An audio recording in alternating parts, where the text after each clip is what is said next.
Welcome back to my tanking guide series. In the previous video, we covered the essential skills of tanking, such as threat, rotations, cooldowns, and boss mechanics. You can find that video in the pinned comment if you haven't watched it yet. In this video, we will dive deeper into the advanced topics of tanking, such as raid awareness, leadership, and macros. Are you ready to take your tanking to the next level? Let's get started. Advanced boss knowledge and positioning. The average tank will know their mechanics and where to position the boss. A great tank will not only know their mechanics, but they will also know the mechanics of the other roles because it can directly impact their positioning. Positioning can change in an instant, especially if another raid member fails a mechanic. But the only way to know that your current position is about to be compromised is if you're aware of what mechanics are happening and who is failing to execute. So let's dive deeper, and I'll even give you a boss example. Your first step into learning the other mechanics is going to come from the in-game adventure guide, or an outside resource like Wowhead or YouTube. Your adventure guide is going to show you each role and what their primary focus is during that boss encounter. So take a look and study up. Read up on the name of the ability and what it does. Now, let's jump into the actual boss fight. After you've tanked a boss a few times, you should feel like you're just kinda chilling. You're set up into your position, going through your rotation, just waiting for a taunt swap. This is a great opportunity to look around the arena and observe everything else that's going on. So take a moment and actually look around while asking yourself these questions. Where are the other players located? What mechanics can you see? How are they being handled? If you aren't used to taking your eyes off of your action bars, then ask yourself one of these questions and get your answer before returning. However, the goal for all players is to not just deadlock and stare at your action bars. This is something that will improve over time as your muscle memory develops for your abilities. Now, let's use a boss example to illustrate. I'll use Gnawroot since it's the very first boss and give you two scenarios. Scenario 1. If you only know the tank related mechanics, let's say you're tanking him in the middle like you're supposed to, and he uses his controlled burn ability. A ranged player with this is just standing still, with half the circle overlapping the boss and the melee. This player has no idea what's going on, so never moves and drops this debuff right on top of the boss in the melee. You now see this and move the boss slightly off center so that your DPS can adjust behind the boss without standing in the fire. You've done well, however you are reacting and not being proactive to what's going on. Scenario 2. You are aware of the controlled burn ability, which is primarily a DPS and healer mechanic. You have Gnawroot in the center and observe a ranged player obtain the debuff. However, after a brief period, you notice that he is not moving and will potentially drop this debuff, compromising your position. You can proactively move the boss to a better position and then resume business as usual. So why is being proactive better than being reactive? First, positioning in general is one of the primary responsibilities of being a tank. Second, you reduce the amount of damage that party members will take. And third, while not always a one-for-one, you can help balance out the mistakes that other players make. But just to really sum it all up, being proactive is guaranteed to increase your raid's overall chance of victory. Now I want to dive into a topic that some tanks are uncomfortable with, and that's being a raid leader. There are two different raid leaders. You have raid leaders that organize and manage groups, and you have raid leaders that actually lead the raid through the dungeon. As a tank, you fall into that second category whether or not you are handling the group composition.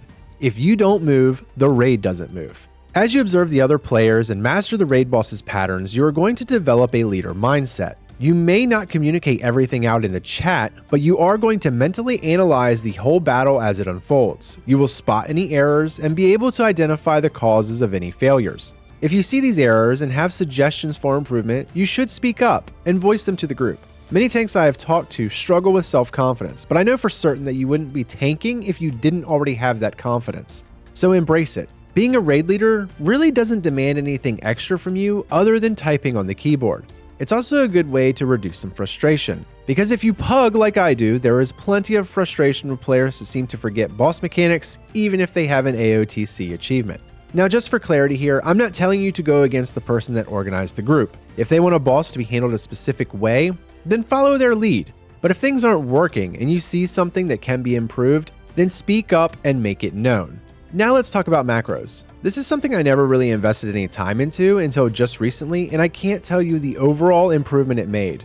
I'll give you a couple of my favorites and also explain how I use some others that are more class specific. I'll show the macros on the screen and then put them in the video description so that you can copy it.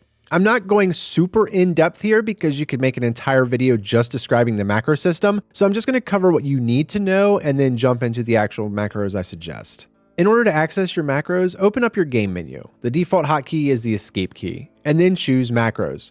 There are 2 tabs here. The first tab is for account-wide macros, meaning it's available for all of your characters, and the second tab is character specific. I would advise you to use the character specific for tanking macros unless you have multiple tanking characters. It just helps with clutter, since if you also play a healer, they really don't have any need for a taunt. So let's talk about the first one, a mouse over taunt macro. This completely eliminates the need to click on your target and then press the hotkey for taunting. For extra emphasis, you can taunt an additional enemy while never switching away from your current target. Let's explain. A mouse over macro means that when you press the hotkey, wherever your cursor currently is where it uses the ability. The easiest example here is when dealing with the boss with ads. If you're currently the boss's primary target and he summons ads, you can use your mouse over taunt macro to grab an ad while never deselecting the boss. The same applies if you're dealing with ads and the boss uses his tank buster attack on the other tank, meaning you have to grab the boss quickly. Place your cursor over the boss and taunt. This will immediately grab the boss and make you the focus. You don't realize the seconds you waste when having to click on a target and then press your hotkey. The next macro I want to talk about is a handy trinket macro. This is for those of you that have 2 on-use trinkets. This macro will continuously rotate through your trinkets and free up one of your keybinds. And the final macro before I go into a more class-specific example is for cooldowns that don't share the global cooldown. If you have 2 cooldowns that do not trigger a GCD and have the same cooldown timer, you can macro them together into one key. This frees up another keybind for you. I'll give you an example on my DeathKnight. I have 3 offensive abilities that have a 2-minute cooldown and do not trigger a GCD.